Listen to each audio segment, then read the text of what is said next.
Hello and welcome to another presentation in the LADAL Opening Webinar Series 2021. My name is Martin Schweinberger, and together with Michael Hoare, I'm co-directing LADAL, the Language Technology and Data Analysis Laboratory in the School of Languages and Cultures at the University of Queensland in Australia. LADAL is part of the Australian text analytics platform, ATAP, and the aim of ATAP is to provide researchers with a notebook environment, in other words, a tool set, that is more powerful and customizable than standard packages, while being accessible to a large number of researchers who do not have strong coding skills. Before we start, I'd like to read out an acknowledgement of country, which we do here in Australia to express respect and gratitude towards the Indigenous people of Australia. So I'd like to say that we, as members of the University of Queensland, acknowledge the traditional owners and their custodianship of the lands from which we are broadcasting this webinar. We pay our respects to their ancestors and their descendants who continue cultural and spiritual connections to country.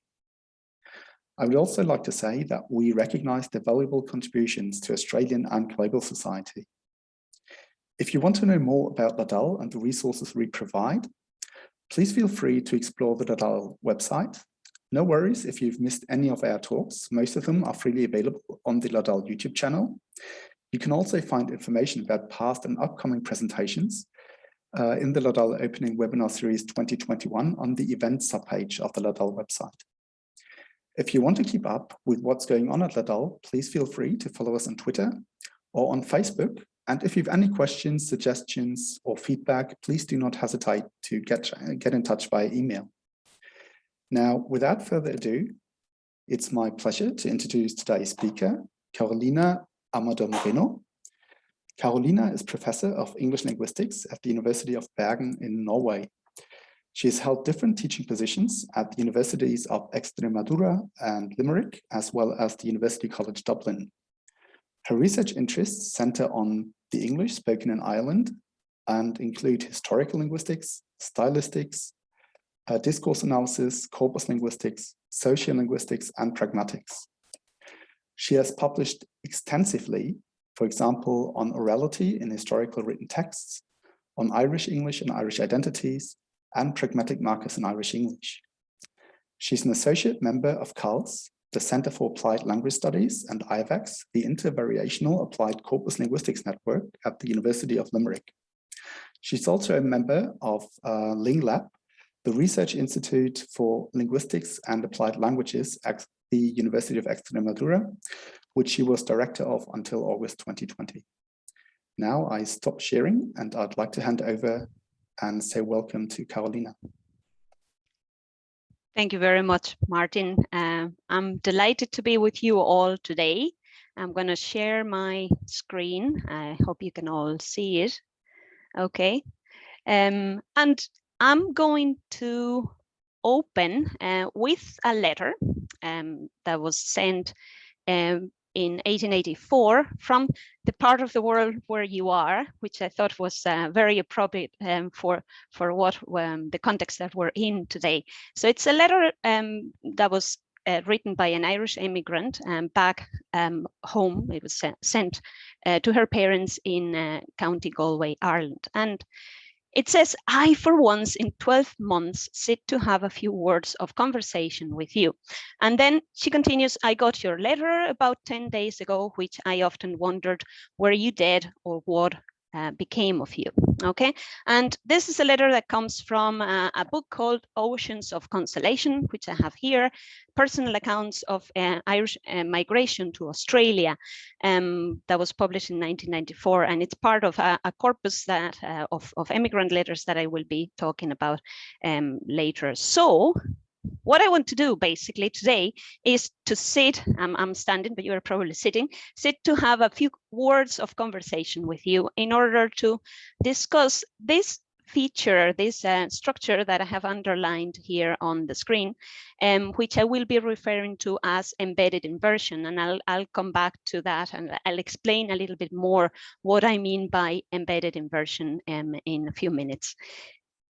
So before that, I want to start with a couple of notes in order to discuss how the area of historical linguistics has benefited from corpus-oriented methods that can be combined in order to provide new insights into the shaping of different varieties of English around the world. Historically, different events have resulted in language change, and migration or mobility is one of those events. So I'm going to be talking about migration in order to discuss a couple of ideas. The first one has to do with how historical corpora can contribute to the studies of synchronic linguistic variation, which connects with the type of work that Brian Joseph has been doing. He's highlighted this element of synchronic and diachronic elements, and also how I want to also discuss how the analysis of historical data in certain social linguistic contexts can enrich our understanding of the use and also the development of features that we tend to associate with specific varieties of English. So let's look at the second one in a bit more detail. Context is key in historical social linguistics, historical pragmatics, and historical discourse analysis, which all call for the combination of quantitative work and close reading of a more type of more qualitative nature.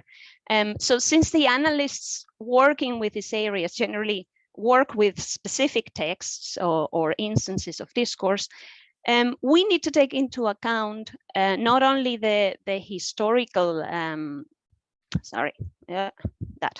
not only the historical context, but also the setting or the social environment, identity of the participants, and so on, in order to be able to make valid claims. And this is something that becomes evident when one is dealing with specific varieties of English.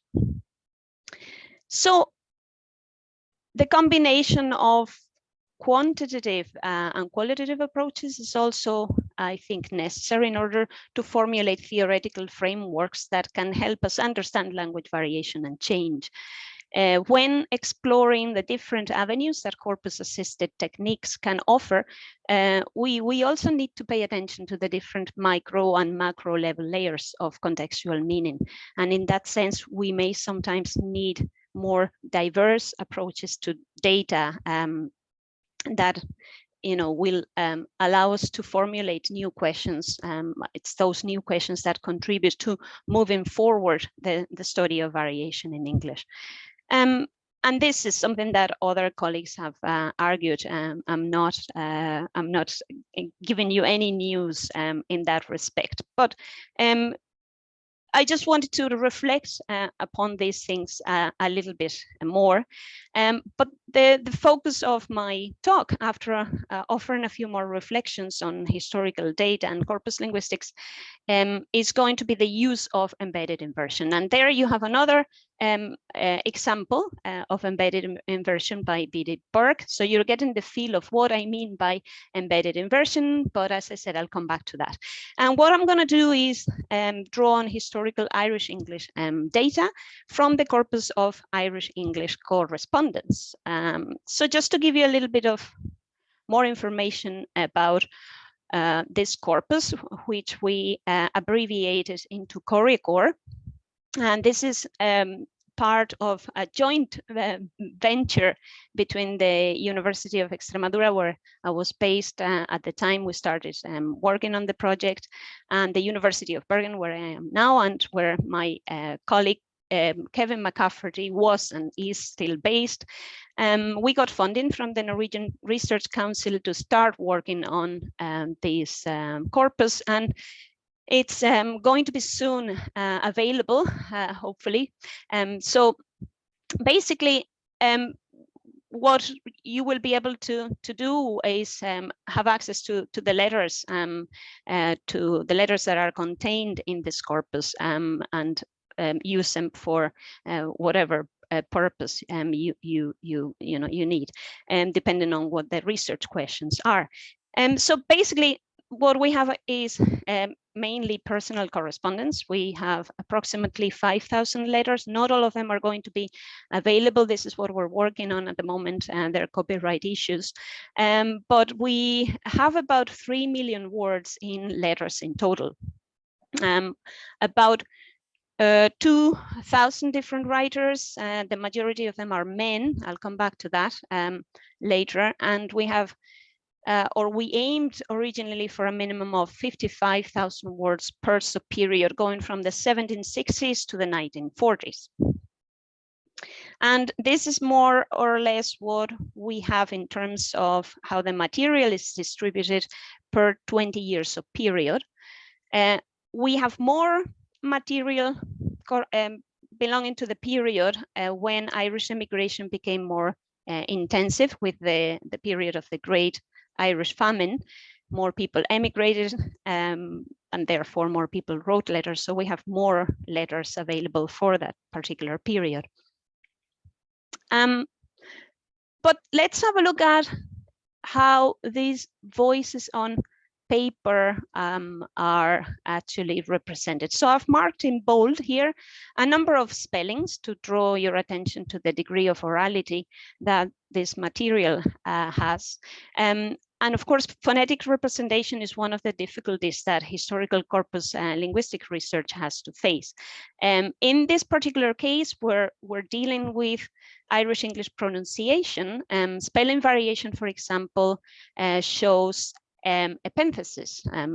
The epenthetic schwa is very common in present day Irish English, but in the letters, so for example, just to explain it a little bit more, what we find in words like this, the one that you have on the screen, FILM, is an extra schwa that is added, so that we often hear film pronounced in Irish English. In the letters, we find examples like Henry, Contrary, and Atalantic, which gave the title to one of the PhD theses that came out of the project.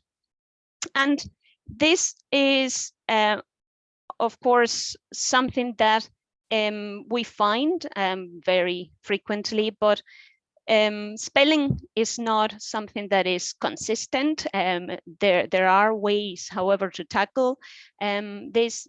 For example, Paul Raisin has proved this with his software with the use of VARD, which is available. That he designed that specifically for early modern English spelling variation, but it's a way of avoiding the difficulties that pronunciation or spelling variation present. There are other limitations to historical data. We're going from paper to data here. Other limitations of this type of data have to do with issues related to representativeness, to empirical validity and variation, authenticity, and social as well as historical validity, as some of my Spanish colleagues have pointed out in collaboration with other researchers. And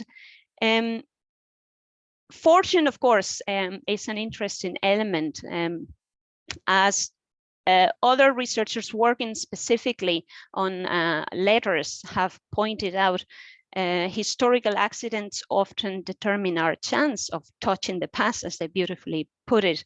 And the research material that we use in historical social linguistics often survived by chance. We cannot ignore the fact that they are only written texts and that we only have access to the material that has survived. Also, the number of letters that are available to researchers today is a fraction of the thousands of letters, for example, that the Irish immigrants probably sent home from all the places that they emigrated to. Some of the letters that were written were lost accidentally, while others were burnt on purpose, as this letter from CORIECOR reveals. Have a look. This is a letter that was sent from Canada And the author says it's, or where shall I start it? It's a red letter day for one, when one comes and it's red, and red till it gets worn out. And when I burn it, for I never keep any of them, it's like parting from an old friend, okay? So in that sense, I suppose we should be grateful, as pointed out by Labov, that anything has survived at all. But the result of that element of randomness is that responses to letters are hardly ever kept together. From a modern corpus linguistic eye, this sort of incompleteness may seem like a major caveat, perhaps, but it means that what these voices on paper are giving us, in a sense, are broken conversations from speakers whose origin is sometimes not clear. And this issue of origin brings us to a number of social elements that affect representativeness as well. There's the gender issue. Women tend to be underrepresented. There's also the social class issue. The more carefully preserved material tends to represent the upper classes who generally would have tended to write in more formal styles. There are issues connected with educational levels and with literacy. And of course, when we're talking about Irish immigrant letters, there's an extra layer that has to do with authorship. And this is something that is very clearly reflected in some of the letters. This one, for example, mentions a scrivener and the name of the scrivener. Okay, so this idea of authorship is sometimes a little bit tricky to navigate.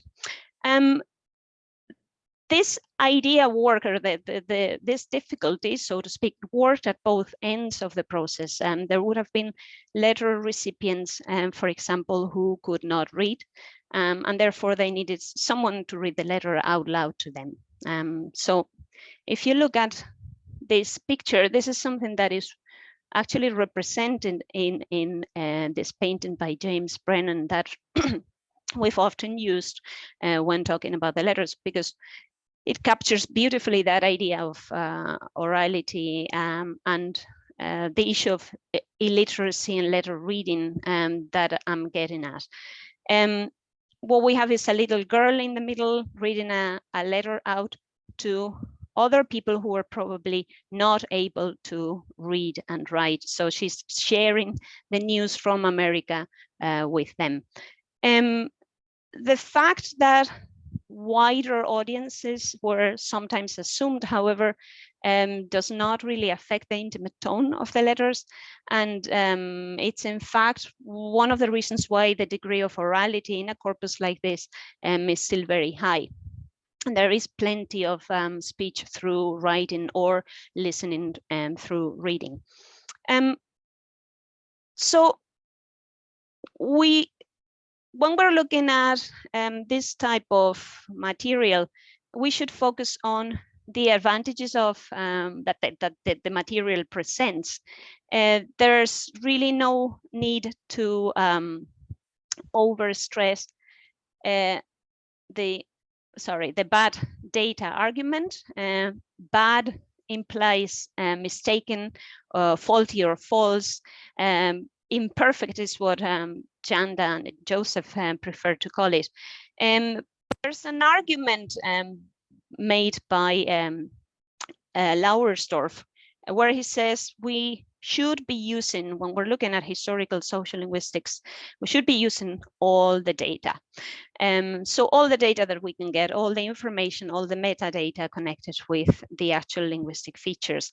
The advantages of this type of material is the time depth, the actual nature of the communication, which is very genuine, the fact that we have no observer's paradox because the letters were written with a specific recipient in mind, never to be shared or to be used for what we're using them here.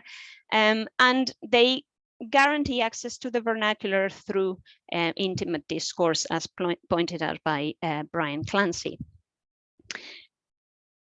So it's a matter basically of making the best use of this imperfect data, which requires systematicity in how we collect the data, extensive background reading as well, and a bit of kind of old style philological work. But they're time-consuming tasks, but they're not impossible ones. So with a clear understanding of what quantitative and qualitative research methods can achieve, filtering out candidate features, for example, of Irish English, as is the case here, would guarantee a sound and solid approach to the speech of the Irish between the periods that we're looking at. So let's, as promised, look at embedded inversion in order to showcase some of the points that I've made so far. Embedded inversion is an example of the survival of a feature that went under the radar. It wasn't noticed and still not noticed. I'll come back to that. So what do I mean by embedded inversion? Embedded inversion is what you have on the right-hand side at the moment. So I wonder, this is Jane Ellen Orr writing in 1847. She says, I wonder, does he not know that you're in America? Okay, so as you can see here, the interrogative particles if or whether have been omitted, and the word order of the original question is preserved. Okay, so this is what I'm referring to as embedded inversion. So embedded inversion in Irish English is very common. We hear it nowadays. We hear it everywhere. We find it in email, social media, newspapers, fictional representation, and so on. And this is an example from a WhatsApp group. Wondering, are the senior room kids being brought back to school by bus today? This type of structure is found with yes, no questions, as in example number 1 there, taken from the work of our colleague Karen Corrigan. And it works with open-ended WH questions as well, as in the second example there, taken from literature. It's particularly frequent with certain matrix verbs such as see, wonder, ask, or know. And much of what is distinctive about its use in Irish English has traditionally been assigned to the influence of Irish Gaelic, with which English was in contact for a period of time before the final switch to English took place in Ireland. So despite all of this, it's not a feature that speakers of Irish English are particularly aware of. And I'll come back to that later on as well. However, it's not a feature that we can say is exclusive of Irish English. We find it, for example, in the Electronic World Atlas of Varieties of English has identified it in 13 other varieties of English, and this is the map showing where it occurs. But although it is not exclusive to Irish English, this type of construction is recorded as early as 1882, and in 1909, Hayden and Hartog also mentioned, they're actually the first ones to suggest a Gaelic origin lying at the heart of the lack of inversion. The fact that these authors included in their catalogue of what they call Irish dialect items is quite significant, because it means that it was already noticeable as a feature to language observers by the end of the 19th century and the beginning of the 20th. We also find it in literature. The fictional renderings of this type of construction, I think, is also highly significant, because although we could argue that these authors are going for artistic representation, which might be unreliable, it's evidence of real, it's evidence that the feature was there, and it's perhaps too highly recurrent a feature in fiction to be coincidental. Also from a more specific linguistic perspective, different authors have looked at the feature in the context, as I said, the context of Irish English since the 1990s. Now, a present usage diagnosis of its occurrence and the attitudes that Irish speakers generally have towards it is provided by Raymond Hickey's survey of Irish English usage, where the most widely accepted type of inversion with embedded questions is the yes/no question. And this is something that is confirmed by Geoffrey Callan's work on ICE Ireland, the International Corpus of English, the Ireland component. I looked at the Limerick Corpus of Irish English, which is a little bit more vernacular than ICE, and the same type of trend was corroborated there. Now, the analysis of ICE Ireland also provides interesting conclusions in relation to how inverted as opposed to non-inverted structures compare. And there are different studies quoted here on the slide, comparing Irish English and British English, and also Irish English with other varieties of English, where the authors argue that embedded inversion is more solid in the context of Irish English. So research as well, using data from the 1970s to the early 1980s, the 1990s as well, seems to suggest that in comparison with other varieties, there are certain aspects of the Irish pattern which are distinctive to this particular variety. But we know very little about how this feature came to be characteristic of Irish English and about how it was used in the past. So what I wanted to do is find out, okay, what kind of historical corpus then tell us about embedded inversion when connecting present and past usages. And we have a challenge here, which is low frequency. Embedded inversion is largely less frequent than direct subject-verb word order in the same linguistic environment. Unlike other Irish English features, as I said earlier, this is something that has gone under the radar. It's not a feature that underwent normative stigmatization, as happened with other features of Irish English that may have been stigmatized or made fun of, for example, in literature. When we compare the historical data from CORIECOR with the data from the 1990s provided by the ICE Ireland corpus, we notice that there's no sharp difference in terms of yes/no clauses as opposed to WH clauses, nor does it show any big difference in terms of the matrix verb either. There's a higher occurrence of ask, which is probably due to the fact that we're dealing mostly with intimate discourse in the private sphere. So this is something that has been noticed in the research of colleagues whose reference you have on the screen at the moment. I'm getting a message here, but I think it's okay, an automatic message. Okay, so other patterns that we find. So we have the pattern with wonder that we've looked at, and we will be looking at in more detail now. But we also find it occurring with ask, as in example number 3. We find it with see as a matrix verb, as in example number 4.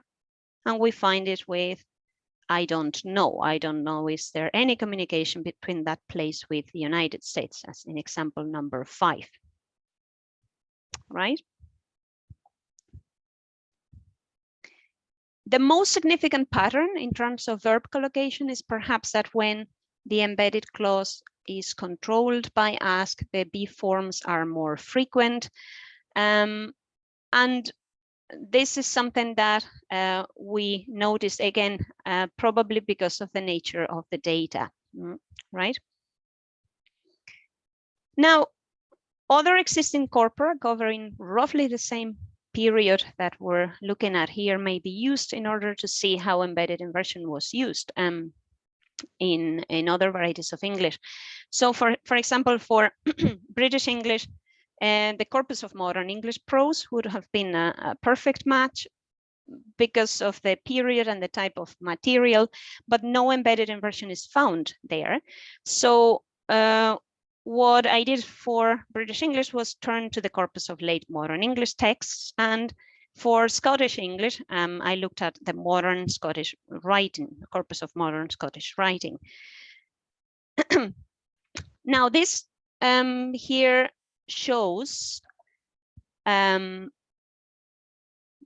the results just zooming into wonder. So we're leaving out all of the other structures. We're just concentrating on structures with wonder. The oldest example from Koha, I'll talk about evidence now in a minute. The oldest example from Koha comes from 1846. Which is later than what we find in CORIECOR. And this is interesting because it suggests that it might have been a transported feature that came with Irish immigration into the United States, but we would need to look at what happened with Canada, for example, in order to be able to establish a better informed connection. About evidence, about the first two, so we're looking near at British and Scottish English, we're looking far at Koha by comparing it with American English. In terms of evidence, when we compare Irish English and British English using this corpora, there are a number of issues that have to do with context, okay, as I was talking about at the start. And it's quite important. The first corpus for British English contains texts that were written by British authors who are native speakers of English. So it covers the period that I said, you know, what we're interested in. But this corpus is not fit for variationist research, as the authors, the Schmidt has mentioned himself. For example, when we look closer, we notice that some of the material that is contained in this corpus is actually by Irish authors, and we have Oliver Goldsmith, Yeats, Wilde, Lady Gregory, George Bernard Shaw. So it also contains material from the periodical publication Punch, where the Irish are often caricatured. So this is what I wanted to mention in relation to whether it should be taken as evidence. Because when we zoom in closer, of course, context is very important.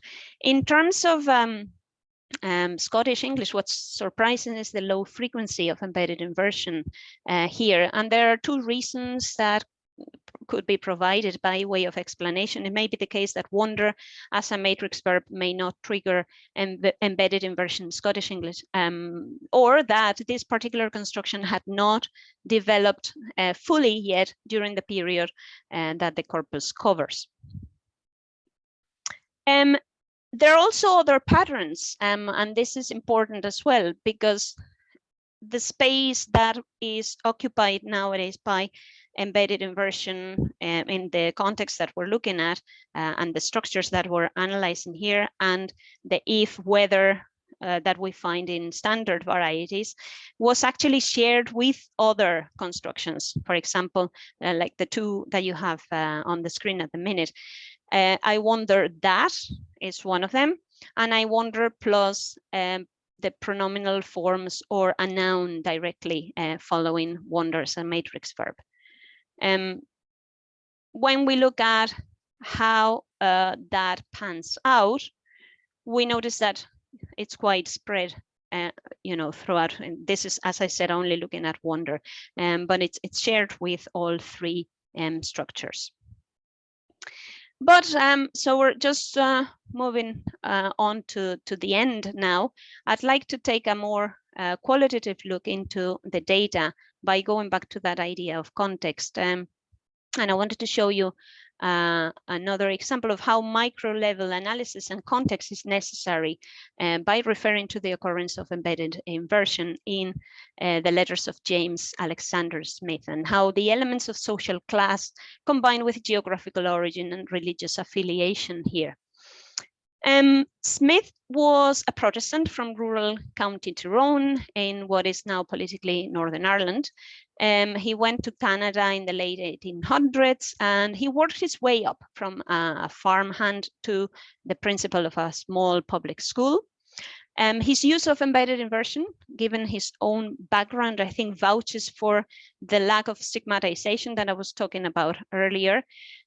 Smith's is a clear case of upward social mobility, and his comments on the brogue, which I've highlighted there, referring by brogue, I mean strong Irish accent, of other Irish immigrants, as you can see in example number 6, shows this kind of linguistic awareness that he has and the importance that he placed on language. Now, despite this awareness, his use of embedded inversion is consistent throughout his letters, even during his years as a student and throughout his career as a teacher and principal, as you can see in example number 7 there. Which where he's doing this embedded inversion that we're talking about. So how did it survive? How did this feature survive? And how did it escape stigmatization? Considering that prescriptivism in the period cover in this analysis contributes to dialects leveling, and also that the introduction of general primary education in the 1830s made such leveling extensible to the larger population of Ireland. It is remarkable that embedded inversion not only did not become eroded, but that it gained ground and ended up becoming a distinctive feature of Irish English. And I think this has to do with both the low salience of this feature and also with the way English was acquired in Ireland during the language shift. So there are a number of elements here that have to do with discourse, pragmatic or factors, orality, and the colloquialization of English that are at play. So just to conclude, I think the analysis of embedded inversion presents a number of interesting issues in its own right. It gives us some clues about the synchronic status and how this is connected with its historical status in the past, and also it allows us to combine the quantitative and qualitative approaches to data that I was talking about at the start. Complementary methodologies, I think, can allow us to tap into historical linguistic data. They lead to the formulation of new questions, and some of those research questions clearly require the combination of different techniques and different perspectives. So it's important to bear in mind that we have to combine the micro and the macro level layers without losing sight of context. So looking to the future, what I think is clear is we need more breadth of study in the advent of tools that allow us for greater focus beyond the more traditional techniques. And this is something that you've been discussing here through the seminars extensively. And of course, you have the expertise. What we're doing at the moment, we're developing visualizations through a project that I've called WIRED. That stands for Words That Crossed Oceans, Digital Linguistics and the Study of Irish English Emigrant Discourse. I can show you later in the questions and answers the website, which is very much work in progress. But the idea is to bring together social linguistic and pragmatic issues in combination with quantitative analysis. So just to show you a little bit the type of embedded inversion and how that can be visualized thanks to how the data is being interconnected at the moment in the website.